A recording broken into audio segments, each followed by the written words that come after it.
Quando eu era criança, costumava brincar perto do riacho que ficava atrás da minha casa. Eu jogava pedras, brincava com soldados de plástico, fazia casinhas de barros e gravetos, afundando-as no riacho. Em um dia particularmente quente de março, quando eu tinha uns 9 anos, estava sentado na beira do riacho.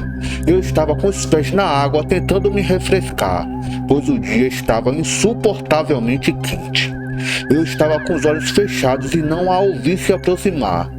Olá! Ouvi uma voz mais velha dizer.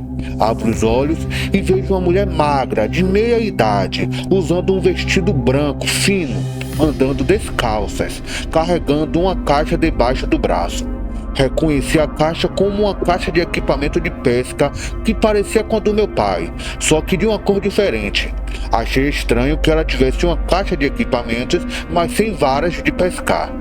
Ei, moça, perguntei. Como você vai pescar se não tem vara?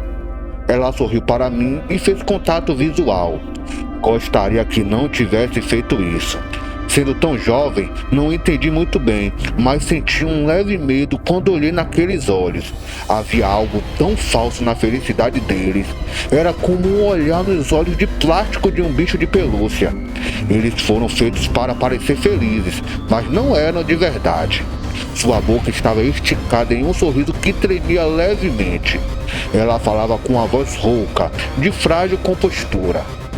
Ah, não, garotinho. Eu não estou pescando. Estou usando isso para algo muito especial. O jeito como ela disse a última parte realmente disparou um alarme, mesmo para uma criança tão pequena quanto eu. Ela disse isso com uma risadinha feminina que parecia mais uma gravação, uma imitação. Eu não queria perguntar o que era e comecei a me afastar. Então ela falou de novo. Eu ia fazer isso sozinha, mas acho que preciso de uma ajudinha sua. Seus olhos se arregalaram e ela começou a caminhar em minha direção. Não, tudo bem! Gritei e corri para longe da mulher, entrando em casa e trancando a porta. Contei para minha mãe, que saiu, mas a mulher já tinha ido embora. Alguns dias depois, minha mãe se aproximou de mim com uma expressão preocupada e me mostrou uma foto que recortou do jornal. Querido, aquela mulher que você viu na terça-feira, era ela? Ela me mostrou a foto de uma mulher parada com um homem perto de uma casa, ambos com sorrisos de orelha a orelha. Era ela, sem dúvida. Aqueles olhos vazios eram algo que você não consegue esquecer. Eu disse, sim, era ela, mamãe. Fiz uma cara assustada e minha mãe olhou para baixo, deixou cair a foto e me abraçou. Ai, querido, eu nunca deixaria ninguém te machucar. Ela gritou. Fiquei confuso, mas feliz por ela estar me confortando. Minha mãe chamou um policial para conversar comigo. O policial e eu brincamos com meus bonecos de ação por um tempo enquanto conversávamos. Ele me perguntou sobre a moça. Contei a mesma história que contei para minha mãe e vi a mesma expressão preocupada dele. Nossa, ela parece assustada, disse ele, como os adultos fazem quando falam com crianças. Ele me mostrou uma série de fotos de identidade de várias mulheres e me perguntou se eu conseguia identificá-la. Reconheci imediatamente, pois ela era a única com um sorriso. Ela continuou sorrindo para mim, aquele sorriso parecia errado. Quando contei isso ao policial, ele congelou e ficou um pouco pálido por um segundo. Sim, deve ter sido muito assustador, mas você parece muito inteligente por conseguir escapar dela, disse ele naquele mesmo tom adulto para agradar as crianças. Quem é ela? Perguntei. Sério? O policial fez uma pausa e me olhou com tristeza. Ela se machucou muito e precisávamos conversar com você para saber quando a viu, para que possamos adivinhar quando ela se machucou. Essa resposta me satisfez e não perguntei mais sobre o assunto.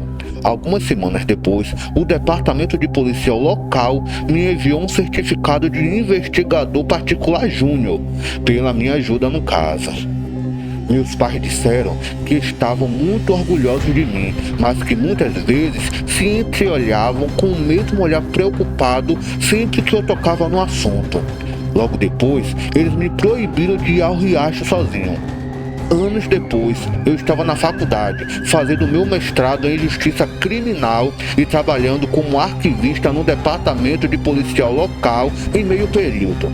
Um dia, encontrei o mesmo policial que falou comigo naquele dia, na festa de aniversário de um amigo em comum. Ele já estava aposentado há muito tempo, mas ainda se lembrava de mim. Começamos a conversar quando mencionei meu certificado de brincadeira e perguntei se ele se lembrava daquele caso. Ele ficou em silêncio e olhou para sua bebida. Eu me lembro bem disso. Ele se levantou e fez sinal para que eu seguisse para algum lugar mais reservado.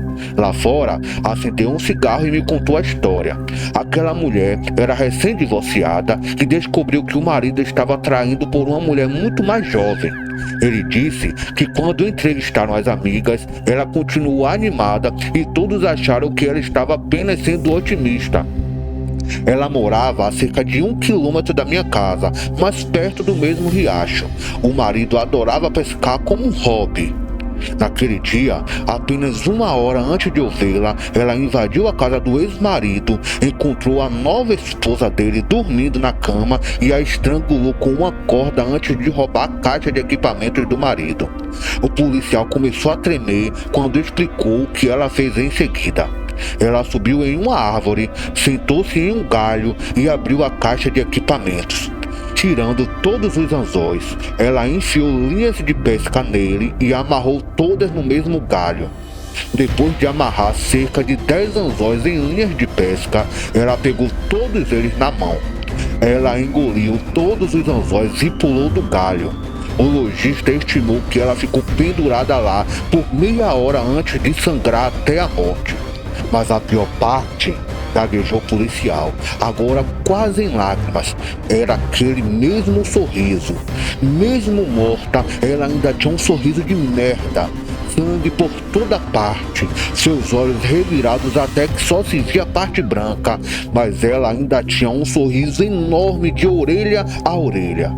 Depois de ouvir isso, imediatamente pensei no que ela teria feito comigo e no que eu teria visto se eu concordasse em ser seu ajudante.